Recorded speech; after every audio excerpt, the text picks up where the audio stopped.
আসসালামু আলাইকুম। প্রতিদিনের মতো আজকেও একটি নতুন ভিডিও নিয়ে চলে আসলাম। আশা করি সবাই ভালো আছেন। আলহামদুলিল্লাহ আমরাও ভালো আছি।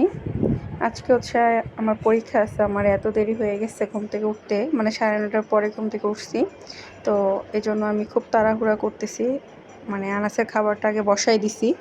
আর আমাদের জন্য একটু নুডলস রান্না করব সকালবেলা। একটু নুডলস খাইলে দেখা গেছে পেটটা ভরা থাকবে। আর সকালে আসলে সবসময় ভাত থাকে না, তো ভাত থাকলে তরকারি থাকে না, তো এই একটা সমস্যা থাকে। তাই আমি একটু এখানে গাজর, বরবটি, আলু দিয়ে হচ্ছে একটু সবজি দিয়ে হচ্ছে নুডলস রান্না করতেছি। তারপরে হচ্ছে এই যে এখানে এসে দেখি আনাজ ঘুম থেকে উঠে ঘোরাঘুরি করতেছে। আমার এখনও বিছানা টিছানা কিছু গুছানো হয়নি, যেহেতু বলছি যে আজকে আমার ঘুম থেকে উঠতে দেরি হয়ে গেছে। তা আমি এখন মশাই টশাই সব খুলে নিব। খোলার পরে হচ্ছে নুডলসের উপর যেহেতু বসাই দিয়ে আসছি, পরে হচ্ছে নুডলসটা নাড়াচাড়া দিব।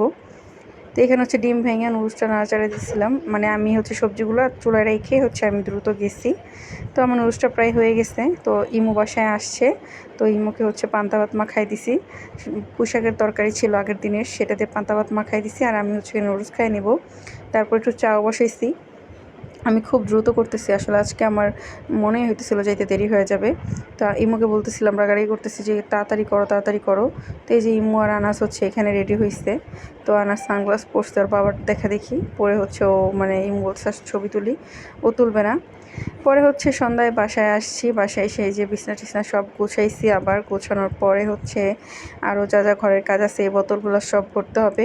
তারপরে হচ্ছে রান্না করব। মানে আমার খুবই খারাপ লাগতেছে শরীর। তো এখানে হচ্ছে টমেটো আর উস্তা আর দুন্দুল নামাইছি, এগুলো সব রান্না করব। তো সবজি কাটার পরে হচ্ছে আমি সব থালা বাসনগুলো হচ্ছে বেসিনে ধুয়ে রাখবো, না হলে হচ্ছে বেসিনটা ছোট, জায়গা হয় না। তো এখানে আমি যেহেতু দুন্দুল কেটে রাখছি, আর এখানে হচ্ছে আমি উস্তা কাইটা রাখছি, কাঁচা উস্তা ভাজি করব আর দুন্দুল ভাজি করব।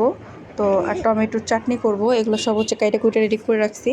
তো এখানে হচ্ছে আমি পেঁয়াজ কাঁচামরিচও কাইটা রেডি করে রাখছি, মানে সব কিছু করে রাখছি। এখন শুধু হচ্ছে থালা বাসন ধুইয়া তারপর হচ্ছে বসাই দিব। তো এখানে হচ্ছে আমি দুলটা তাড়াতাড়ি করে বসাই দিছি। আসলে খুবই ক্লান্ত লাগতেছে, মনে হচ্ছে যে আর দাঁড়ায় থাকতে পারতেছি না। সারাদিন খুব কষ্ট করে এসে আবার হচ্ছে রান্না করা, মানে খুবই অনেক পরিশ্রম হয়ে যায়। তারপরেও কি আসলে একা একা করতেই হবে, কারণ আমার তো বাসায় কেউ নাই, আর কেউ থাকলেও আমাকে করে দিবে না। মানে এটা হচ্ছে আমার কপাল বলতে গেলে। যাই হোক, তো টমেটো চাটনিটাও আমি বসাই দিচ্ছি। বসাই দিয়ে হচ্ছে আমি ঘরের সব কাজ করে নিতেছি, যেমন জামা কাপড় ধোয়া বাকি ছিল, মানে আমি সব কাজ আজকে পালায় রেখে গেছি। অন্যদিন একটু আগে উঠলে কিছুটা কাজ আগায় রাখতে পারি, কিন্তু আজকে কিছুই করে যাইনি। পরে হচ্ছে রাতেই খাইতে বসছি, মানে ডিনারই করতেছি। আর দুপুরে কি খাবো, মানে দুপুরের খাবার আর কি খাবো। তো এই যে উস্তা ভাজি আর হচ্ছে টমেটোর চাটনি আর দুন্দুলের ভাজি। তো দুন্দুল ভাজিটা আসলে এরকম নরম হয়ে যায়।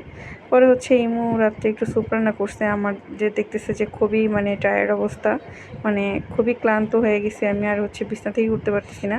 তো হচ্ছে আমার জন্য একটু স্যুপ বানিয়ে নিয়ে আসছিল। তো স্যুপটা হচ্ছে ও ডিম আর হচ্ছে একটু কাঁচামরিচ দিচ্ছে। তো এইভাবেই হচ্ছে আমি স্যুপটা খেতে খুব পছন্দ করি।